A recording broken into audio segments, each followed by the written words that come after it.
radar image animation na within the radar range na nga ang bagyong Sitino. At dito yung tinatay ang mata ng bagyong Sitino ay very visible na sa G1 Doppler radar natin. At sa latest satellite image animation naman natin, makikita po natin yung malawak na kaulapan nito ay tumatama na nga sa ilang bahagi ng Bicol region, Eastern Visayas at maging sa northeastern part ng Mindanao.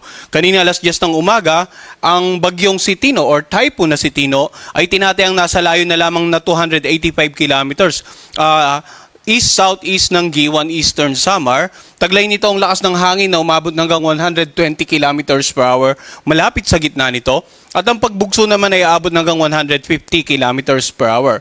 Sa kasalukuyan, kumikilos ito sa direksyong west-southwest sa bilis na 25 kilometers per hour. So, yung ilang bahagi nga nakabikulan, Eastern Visayas at northeastern part ng Mindanao ay posibleng nakakaranas na ng maulap na kalangitan at mga pag-ulan. Samantala, sa ilang bahagi naman nating bansa, patuloy ngang umiral yung amihan at yung shear line dito sa eastern section ng Central at ng Southern Luzon.